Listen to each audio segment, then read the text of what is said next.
Owner Jackie tells me that the landlord was able to make an appointment this morning to fix the door, but she's also telling me that they're not the only salon that's dealing with burglaries in this area. But also today we met a couple who says they come here about twice a year, and they say every time they come, Paul remembers them. He also offers them tea when they come while they're waiting for their food, and that just goes to show what kind of person Paul was. In Fresno, Brianda Lemus, Fox 26 News. Yep.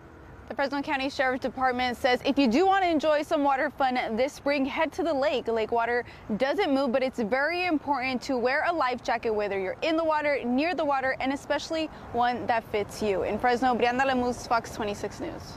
All those closures are also impacting other areas like the Bay Area. You have all along the coast and here in the Central Valley. Now, when patients arrive to the Madera location, take a look at what they can expect when they enter. Chief Chiramonte did say that Fernandez did attend UC Merced, which is about 45 minutes from here, but that doesn't add to any evidence for a motive. Now, Madera Police is also asking for anyone who knows Fernandez to come forward and help them understand why he chose this Walgreens. In Madera, Brianda Lemus, Fox 26 News. And Brianda, we were talking about this. Is there any food requests that she made? Because obviously it'd been a while and she had ran out of food. There was one thing you told me that she did ask for, right?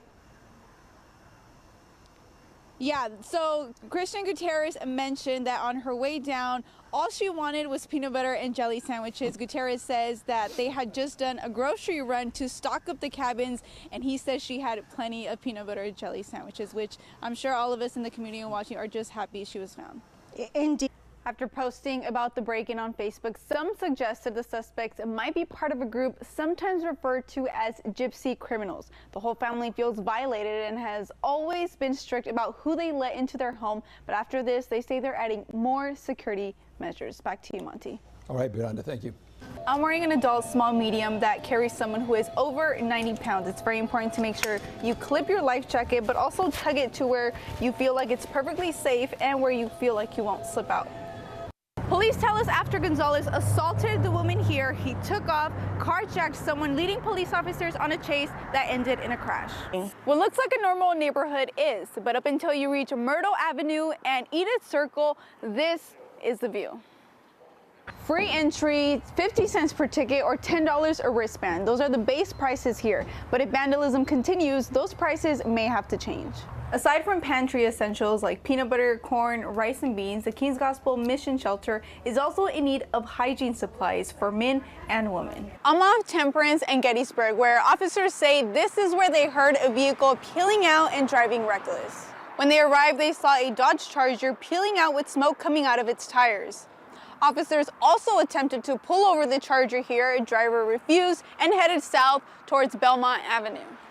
Glory has two buildings dedicated to this auction business, using this one specifically for storage as stuff comes in. She's now having to close it as a safety precaution due to what appears to be damage caused by these bats. They were just waiting for a bus. That's what Atwater's police chief is saying about some of the victims stabbed this morning in a random attack. It happened just after 11 this morning in along Atwater Boulevard near First Street. Police tell us most of the victims scattered, but one needed a walker and couldn't get away. Another walked off, but the man caught up to her and attacked her with a sickle. That attack was caught on camera. We want to warn you, the video may be too graphic for some viewers. Fox 26 reporter Brianda Lemus has the video that you'll see only on Fox 26 News.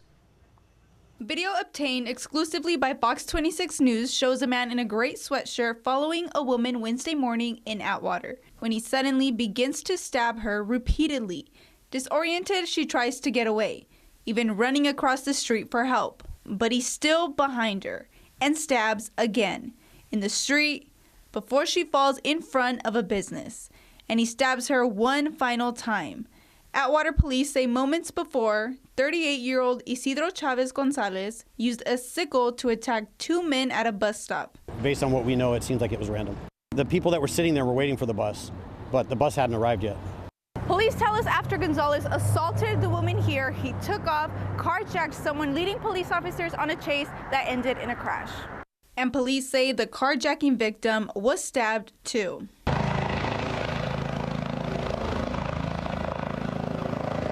All of them flown by helicopter to an area hospital for care. Many businesses in the area tell me crime like this never happens, leaving many in Atwater nervous. Gonzalez is now facing several felony charges, including attempted murder, vehicle theft, and evading police. In Atwater, Brianda Lemus, Fox 26 News. And so far, there is no word tonight on the extent of injuries to those victims.